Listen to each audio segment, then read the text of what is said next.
வணக்கம். நீங்கள் நடந்து கொண்டிருப்பது சமூகத்தின் மதிய நேர பிரதான செய்திகளுடன்.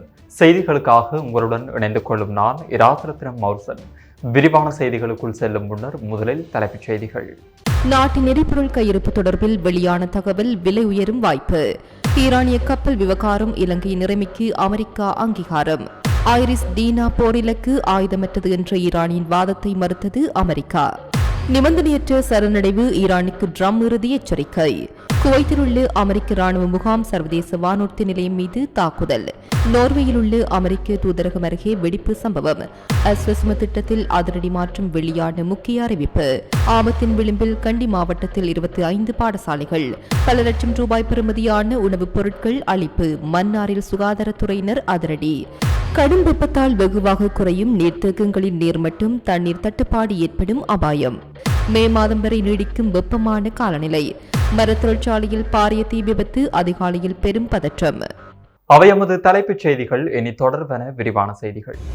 உலக சந்தையில் எரிபொருள் விலை அதிகரித்து வரும் நிலையில் இலங்கையின் எரிசக்தி பாதுகாப்பை உறுதி செய்வதற்கான அவசரகால திட்டங்களை இலங்கை கனிய எண்ணெய் கூட்டுத்தாபனம் தயாரித்துள்ளது. தற்போது ஆகஸ்ட் மாதம் வரை போதுமான அளவு மசகு எண்ணெய் உள்ளிட்ட எரிபொருள் கையிருப்பு உள்ளதாக இலங்கை பெட்ரோலிய கூட்டுத்தாபனத்தின் தலைவர் தெரிவித்துள்ளார். ஆகஸ்ட் மாதத்திற்கு பின்னர் தொடர்ச்சியான விநியோகத்தை உறுதி செய்ய இந்தியாவிடமிருந்து அதிகப்படியான எரிபொருட்களை கொள்வனவு செய்ய திட்டமிட்டுள்ளது. இதற்கான பேச்சுவார்த்தைகளும் ஆரம்பிக்கப்பட்டுள்ளன. போக்குவரத்து செலவு குறைவு என்பதால் இந்திய நிறுவனங்களுக்கே முன்னுரிமை அளிக்கப்படுகின்றது. சிங்கப்பூர் ஊடாக பெற்றுக்கொள்ளும் வாய்ப்பும் திறந்தியுள்ளது. இதேவேளை வளைகுடா பிராந்தியத்தில் போர் நீடித்தால் இலங்கையில் எரிபொருள் விலை அதிகரிக்க வாய்ப்பு உள்ளதாக தெரிவிக்கப்பட்டுள்ளது. VT cash and carry VT super ஸ்டோரின் கல்யாணி அன்னபூரணி பிராண்டில் அன்றாட வாழ்க்கையின் அனைத்து பொருட்களையும் ஒரே இடத்தில் பெற்றுக்கொள்ள வீட்டி கேஷ் அண்ட் கரி பாரிஸின் லாட்சப்பல்.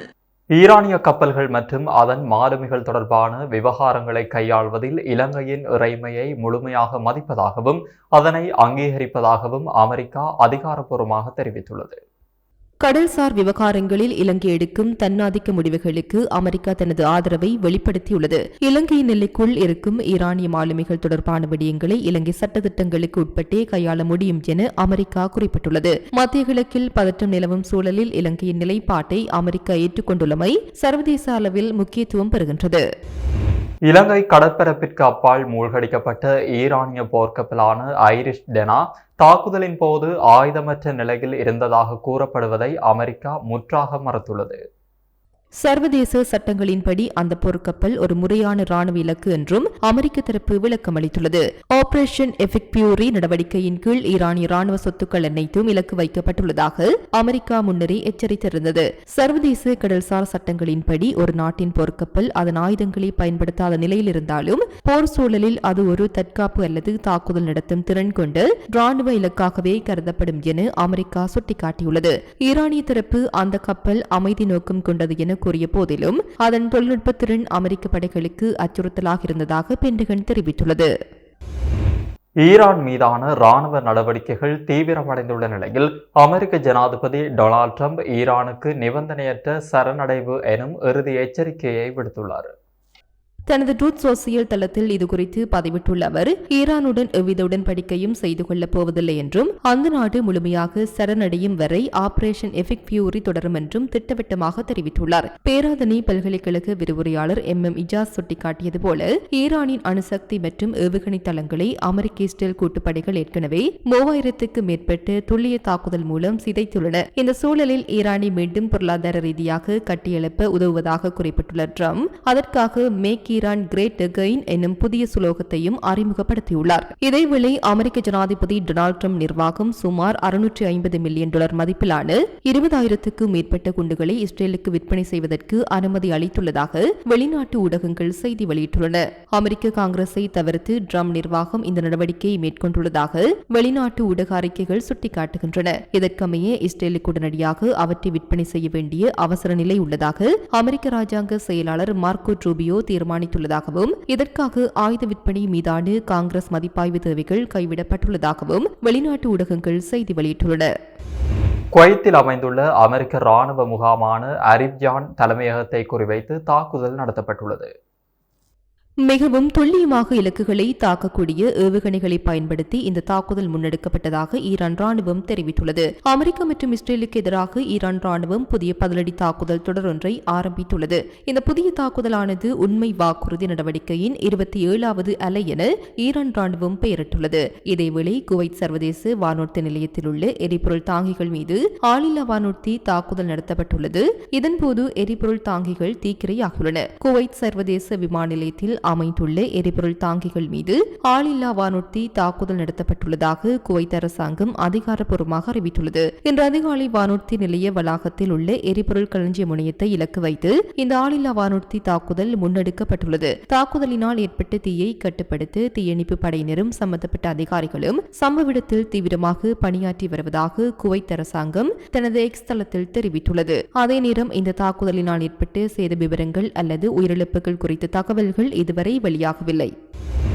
நோர்வேயின் ஒஸ்லோ நகரில் அமைந்துள்ள அமெரிக்க தூதரகத்திற்கு அருகில் வெடிப்புச் சம்பவம் ஒன்று இடம்பெற்றுள்ளதாக வெளிநாட்டு ஊடகங்கள் செய்தி வெளியிட்டுள்ளன. இந்த வெடிப்பு அதிகாலை வேளையில் இடம்பெற்றுள்ளதுடன் இதற்கான காரணம் அல்லது இதன் பின்னணியில் உள்ளவர்கள் யார் என்பது குறித்து இதுவரை தகவல்கள் வெளியாகவில்லை என ஒஸ்லோ நகர போலீசார் தெரிவித்துள்ளனர். தூதரகத்தின் தூதரக பிரிவு நுழைவாயிலுக்கு அருகிலேயே இந்த வெடிப்பு சம்பவம் இடம்பெற்றுள்ளதாக வெளிநாட்டு ஊடக அறிக்கைகள் குறிப்பிடுகின்றன. இந்த வெடிப்பினால் எவருக்கும் காயங்களோ அல்லது உயிரிழப்புகளோ ஏற்படவில்லை என்பதுடன் சம்பவம் குறித்து அந்த நாட்டு பாதுகாப்பு பிரிவினர் தற்போது விசாரணைகளை ஆரம்பித்துள்ளதாகவும் தெரிவிக்கப்படுகின்றது.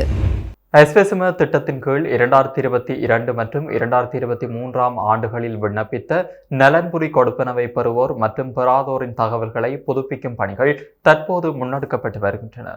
நலன்புரி நன்மைகள் சபை இந்த விடயத்தை தெரிவித்துள்ளது. அதன்படி நலன்புரி நன்மைகளை பெறும் நபர்களின் பெயர் பட்டியலை வருடாந்தம் புதுப்பிப்பது கட்டாயம் என்பதால் இந்த பணிகள் முன்னெடுக்கப்படுகின்றன. இதற்கு தகுதியுடைய 29,93,558 நபர்கள் ஏற்கனவே தமது தகவல்களை சமர்ப்பித்துள்ளனர். இந்த நிலையில் அவர்களின் தகவல்களை உறுதிப்படுத்தும் மக்கள் தொகை கணக்கெடுப்பு பணிகள் தற்போது நாடளாவிய ரீதியில் முன்னெடுக்கப்பட்டு வருவதாக அந்த சபை குறிப்பிட்டுள்ளது. இந்த மக்கள் தொகை கணக்கெடுப்பு பணிகள் எதிர்வரும் 28ஆம் தேதியுடன் நிறைவடைய உள்ளதாகவும் தெரிவிக்கப்பட்டுள்ளது. எனவே கணக்கெடுப்பு உத்தியோகஸ்தர் வீட்டிற்கு வரும்போது தேவையான ஆவணங்களை தயாராக வைத்திருக்குமாறு அறிவுறுத்தப்பட்டுள்ளது. கண்டி மாவட்டத்தில் குறைந்தது 25 பாடசாலைகள் மண் சரிவு அபாயத்தில் உள்ளன என அடையாளம் காணப்பட்டுள்ளதாக பிரதமர் ஹரணி அமரசூரிய நாடாளுமன்றத்தில் தெரிவித்தார். இந்த பாடசாலைகள் தெனுவரு, கம்பளி, வட்டேகம, கண்டி மற்றும் தெல்தெனிய கல்வி வலயங்களில் அமைந்துள்ளன. மேலும் பலவற்றை வேறு இடங்களுக்கு மாற்ற திட்டமிடப்பட்டுள்ளது. கடந்த ஆண்டு நவம்பரில் ஏற்பட்ட டித்வா சூறாவளியால் மாவட்டத்தில் 57 பாடசாலைகள் பகுதியளவில் சேதமடைந்துள்ளதாகவும் பிரதமர் குறிப்பிட்டார். மன்னாரில் உணவகங்கள் மற்றும் வர்த்தக நிலையங்கள் மீது மேற்கொள்ளப்பட்ட ஆய்வு நடவடிக்கையின் போது உரிய சுகாதார நடைமுறைகளை பின்பற்றாத வர்த்தக நிலையம் ஒன்றின் மீது நடவடிக்கை மேற்கொள்ளப்பட்டிருந்தது. மன்னார் பொது சுகாதார வைத்திய அதிகாரி ரோபன் லெம்பேர்ட், பொது சுகாதார பரிசோதகர்கள் மற்றும் நகரசபை சுகாதார பரிசோதகர் இணைந்து மேற்கொண்ட ஆய்வு நடவடிக்கையின் போது காலாவதியான உணவுப் பொருட்களை காட்சிப்படுத்தியமை, அழுகிய மரக்கறி பழங்களை காட்சிப்படுத்தியிருந்தமை, உணவுப் பொருட்களை உரிய வகையில் களஞ்சியப்படுத்தாமை உள்ளிட்ட குற்றச்சாட்டுகளின் அடிப்படையில் பிரபல வர்த்தக நிலையம் ஒன்றின் மீது நடவடிக்கை மேற்கொள்ளப்பட்டிருந்தது. இந்த நிலையில் வர்த்தக நிலையத்தின் மீது முன்வைக்கப்பட்ட குற்றச்சாட்டின் அடிப்படையில் வர்த்தக நிலையத்திற்கு 1 லட்சம் ரூபாய் தண்டப்பணம் விதிக்கப்பட்டதுடன் கைப்பற்றப்பட்ட உணவுப் பொருட்களையும் உடனடியாக அளிக்குமாறு நீதிமன்றம் உத்தரவு பிறப்பித்திருந்தது. மேற்படி 13 லட்சம் ரூபாய் பெறுமதியான உணவுப் பொருட்கள் அளிக்கப்பட்டுள்ளதுடன் மன்னார் சுகாதாரத்துறை தொடர்ச்சியாக இவ்வாறான நடைமுறைகளை மேற்கொண்டு வருவதுடன் உணவகங்களின் சுகாதாரம் தொடர்பில் ஆய்வுகளை மேற்கொண்டு வருகிறது. மத்திய மலை நாட்டில் நுவர்லியா மாவட்டத்தில் கடந்த சில நாட்களாக கடும் வெப்பமான வானிலை நிலவுகிறது. இதன் காரணமாக மலையக பகுதிகளில் உள்ள அனைத்து நீர்த்தேக்கங்களின் நீர்மட்டம் வெகுவாக குறைந்து வருகிறது.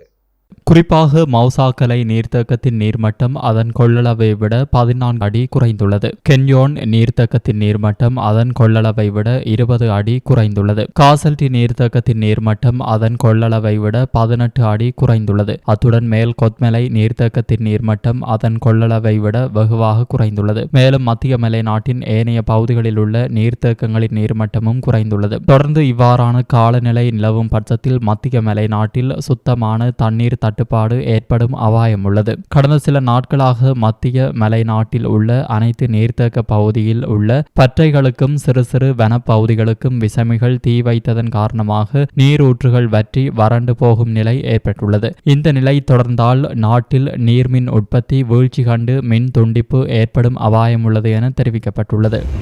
நாடு முழுவதும் தற்போது நிலவரும் கடும் வெப்பமான காலநிலை எதிர்வரும் மே மாதம் வரை தொடரக்கூடும் என வளிமண்டலவியல் திணைக்களம் எதிர்ப்பு கூறியுள்ளது.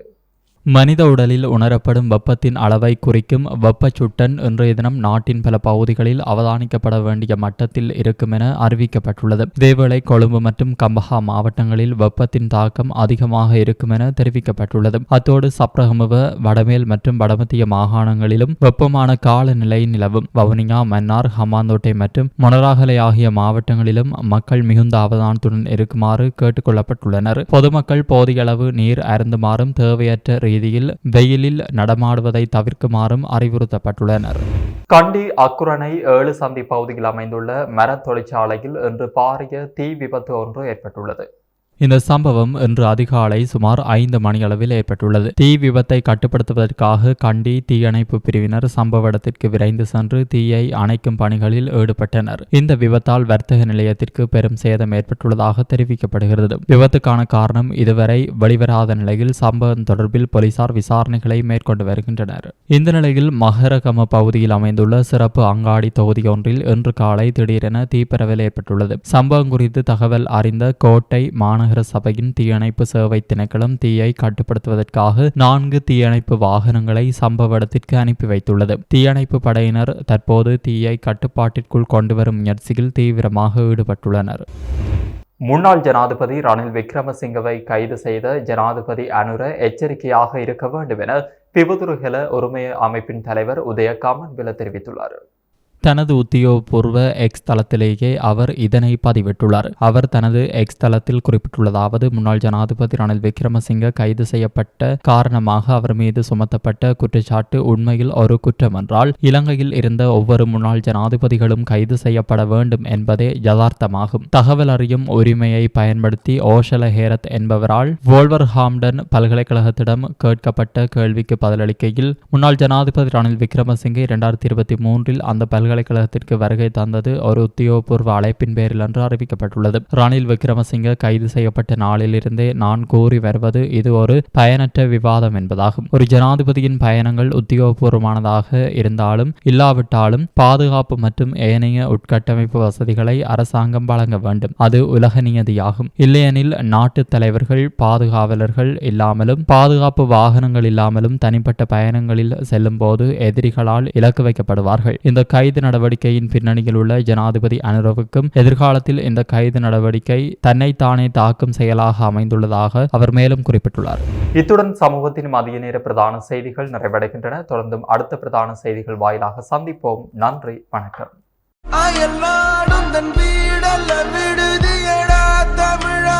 தாய் மண்ணிலும் ஒரு சொந்த இல்லம். அக்கனவு நனவாக இலங்கையில் மனை விற்பனை மற்றும் நிர்மாணத்துறையில் முதன்மை நிறுவனமான ப்ளூ ஓஷனை நாடுங்கள். எமது RIP பேச்சுக்கு கிடைத்த மரண அறிவித்தல்கள். யாழ்ப்பாணம் வேலணையை புறப்படமாகவும் வவுனியா ஹுட்ஸெட் வீதியை வதிவிடமாகவும் கொண்டிருந்த திரு சின்னத்துரை நல்லநாதன் ஜோசப் அவர்கள் 7/3/2026 சனிக்கிழமை அன்று கர்த்தருக்குள் நித்திரையடைந்தார். வாழச்சேனை புதுக்குடியிருப்பை புறப்படமாகவும் வதிவிடமாகவும் கொண்டிருந்த திருமதி யோகேஸ்வரி பொன்னுத்துறை அவர்கள் 6/3/2026 வெள்ளிக்கிழமை அன்று காலமானார். யாழ்ப்பாணம் பருத்தித்துறையை புறப்படமாகவும் வதிவிடமாகவும் கொண்டிருந்த திரு லாரன்ஸ் அவர்கள் 7/3/2026 சனிக்கிழமை அன்று இறைவனடி சேர்ந்தார். நுவரெலியா வீதி இலக்கம் 305 கீழ் 1 புசலாவையை பிறப்பிடமாகவும் வதிவிடமாகவும் கொண்டிருந்த திரு ஆறுமுகம் பொன்னுத்துறை அவர்கள் 7/3/2026 சனிக்கிழமை அன்று இறைப்பதமடைந்தார். மேலே அறிவிக்கப்பட்ட அனைத்து மரண அறிவித்தல் இறுதிக்கிரியை பற்றிய தகவல்களை அறிந்து கொள்ள ரிப்டோட் பேஜை பார்வையிடுங்கள். இதற்கான லிங்க் கீழிருக்கும் டிஸ்கிரிப்ஷனில் பார்வையிடலாம். இது போன்ற செய்திகளை தெரிந்து கொள்ள சமூகம் நியூஸ் சேனலை சப்ஸ்கிரைப் செய்து அருகில் உள்ள பெல் பட்டனை கிளிக் செய்யுங்கள். மேலும் இது போன்ற செய்திகளை உடனுக்குடன் தெரிந்து கொள்ள சமூகமீடியா.com என்ற இணையதளத்தின் வாயிலாகவும் எங்களுடன் இணைந்திருங்கள்.